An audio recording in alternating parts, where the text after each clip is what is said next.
Oh, what's up there, dudes? Listen, man, we all don't have billions and billions of dollars. Sometimes we're brewing decks on a budget, and I'm scouring the Magic universe to bring you the curve toppers, the finishers, the budget beaters that are all under $2. Listen, man, we keep it light and fluffy here at Better Commander. It's a silly goose time, right? We don't get too sweaty here unless we're mercilessly abusing our body with some heavy weights or a damn 6-mile run. We do that. But here it's a little more relaxed, and this video is for you budget bros. Thanks to the subscribers, the patrons, the YouTube members. I love all you guys so much, and I love diving into the internet and finding these cheap cards. Alright, let's start off here with a green classic, a bunch of pigs here. It's 40 cents for the N-Raise 4 runners. This is 8 mana, 3 of it's got to be green for a creature boar. It's a 7/7 with vigilance, trample, and haste. When this creature enters, other creatures you control get +2/+2, gain vigilance and trample until end of turn. If your deck has a lot of creatures, if you roll deep, then this is the 40-cent crater hoof right here, man. You just need to run this in a deck that's capable of generating 8 mana, and you're in green, so that's the color for it. It's just a fantastic card, and it's so cheap. Alright, let's move over to black here for a second, and the Grave Titan. For those of you who have been in Commander for a while, man, this used to be a Commander boogeyman. 4 black, creature giant, it's a 6/6, has Death Touch. When this creature enters or attacks, create 2/2 black zombie creature tokens.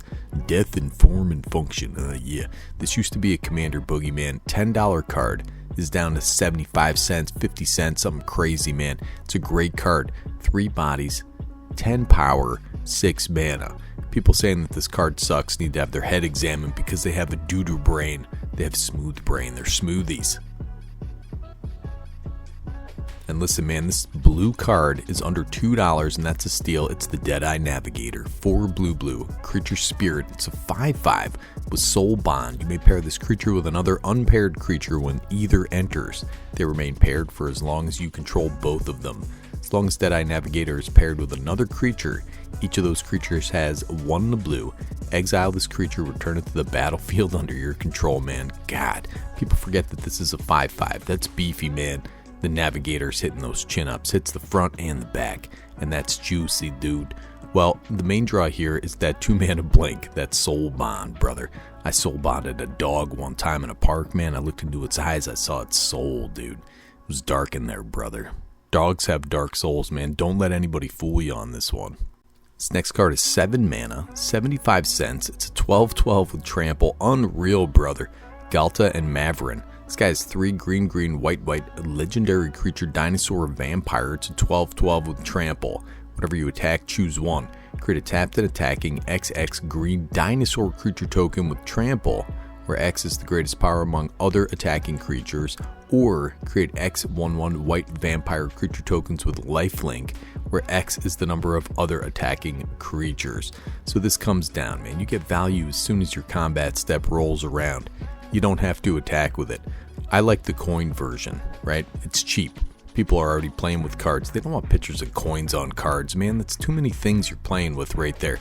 So this card is very cheap because of the coinification of Magic the Gathering, dude, which I've talked about before. It's very controversial. This next card is a cool 50 cents, but only this Final Fantasy version. I think it's cool looking, so whatever, man. It's cheap, it's for me. And that's the Archfiend of Depravity. 3 black, creature demon. It's a 5/4 with flying. At the beginning of each opponent's end step, that player chooses up to 2 creatures they control, then sacrifices the rest. Your opponents are only allowed to have 2 creatures, man. Ancient monsters that had long been sealed away were released when the world was ripped apart. What the heck does that mean? Anyways, man, this is phenomenal for those reanimator commanders, those commanders that want to see creatures die. It's situational. It's probably going to eat removal, but 5 mana for this lightning rod is not bad at all, and very cheap at 50 cents. Alright, let's go back to a green classic here, and that's the Thunderfoot Baloth. This guy is 4 green, creature beast. It's a 5/5, has Lieutenant. As long as you control your commander, this creature gets +2/+2, and other creatures you control get +2/+2 and have trample. That Thunderfoot, one of the best lieutenants out there, man. 50 cents, pumps the whole team, but you do need your commander out there. It's got to be part of your strategy to have your commander, and you know, that's kind of the name of the whole format anyway. If that's in your plan, you're creature heavy, this is a banger for 50 cents. It's speaking of Trample, you may not know it, but there's a Trample Lord out there. If that's part of your plan, this guy's 50 cents, the Quartzwood Crasher, 2 red, red, and green for a creature dinosaur beast. It's a 6/6 with Trample.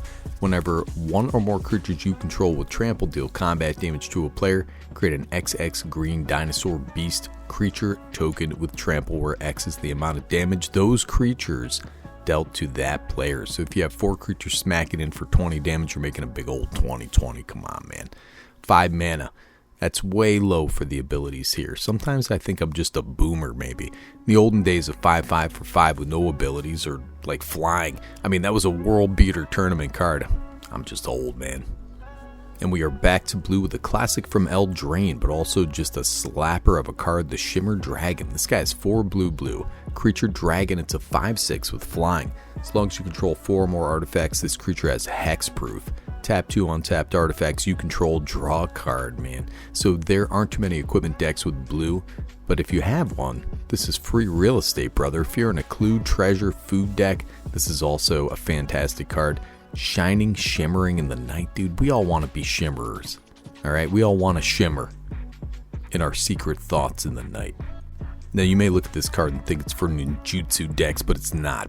That's the Fallen Shinobi. It's 3 blue and a black for a creature zombie ninja. It's a 5/4, has ninjutsu, of course, for 2 blue and a black. Whenever this creature deals combat damage to a player, that player exiles the top 2 cards of their library. Till end of turn, you may play those cards without paying their mana cost. What the heck? Zombie ninja, trained ninjutsu in life and in death, still at it. I mean, that's dedication. That's Sekiro, dude. Shadows die twice. This is just a sweet ninja if you're rocking some flyers or just a value piece in a ninjutsu deck. Now, staying with Dimir here for just a minute, we got the Sire of Stagnation. 4 blue and a black. Creature Eldrazi, it's a 5/7 with a Devoid. Whenever a land an opponent controls enters, that player exiles the top 2 cards of their library. You draw 2 cards. Come on, brother.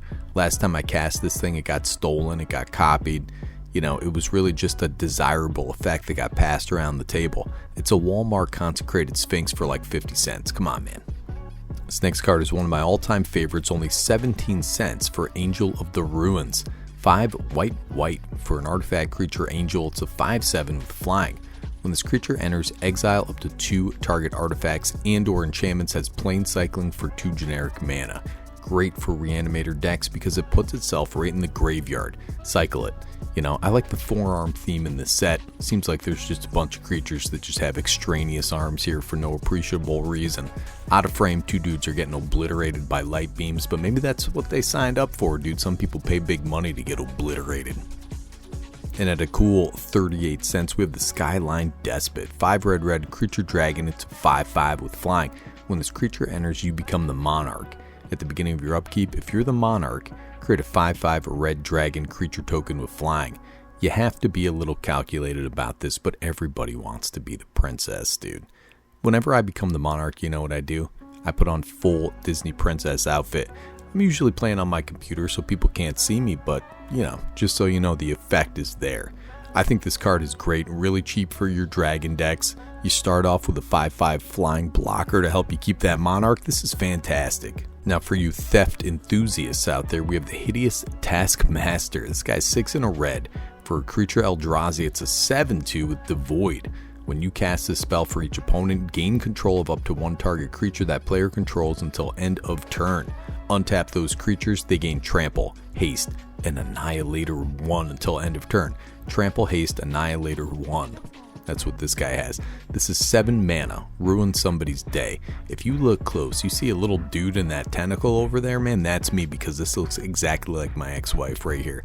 Ugly old bird she was, man. I just think this is a neat card, but remember, it's a cast trigger. You can cheat that cost, but you can't get that effect if you reanimate it or blink it or clone it. It's not an ETB effect. That instant Annihilator 1 is nasty though, dude. This is a nasty card, man. Now let me tell you something, brother. Commander Masters had some bangers, and this is one such card. That's the Stonehoofed Chieftain. This is 7 and a green. That's 8 mana. For a creature Centaur Warrior, it's an 8/8, has Trample and Indestructible. Whenever another creature you control attacks, it gains Trample and Indestructible until end of turn. This guy looks like half Thor Bjornsson on the top. with a giant rhino wang, brother. That's the essence of better commander right there. This card speaks to me and is about $1.50. Alright, last one here. This one is a little specific to enchantment decks or decks where you're stacking stun counters on opponent stuff, and it's like 45 cents. The Fear of Sleep Paralysis. This is 5 and a blue. For an enchantment creature, Nightmare, it's a 6/6 with flying. Whenever this creature or another enchantment you control enters, and whenever you fully unlock a room, which nobody's ever going to do, tap up to one target creature and put a stun counter on it. Stun counters can't be removed from permanents your opponents control. It's a big flyer, excellent curve topper in a Bant enchantment deck. I love this card, man. I love the fact that enchantment decks have gotten so much support over the years. Looks like a Silent Hill enemy. It's strangling itself, dude. That's psychological horror, buddy. We don't need that. And that's it for me today. I just wanted to dig deep, find some budget beaters for you guys, get some curve toppers, some big old fat cards you can stick in your commander decks for under $2. I mean, that's what this channel's all about, man. We have a good time. We like to talk about some cards. You know, some people say, oh, you know, I wish that Nikki G, I wish he had a like a girl's voice or something. You know, I wish he had big bazongas he would put on here. That's a different stream, dude. You can find that out there. That's not on YouTube, man. That's on Twitch. That's on OnlyFans. You know, this is for better commander players. And I'm Nikki G. I'm still on vacation here, dude, but I gotta sign off. Nikki G, Better Commander, signing off from an undisclosed bunker.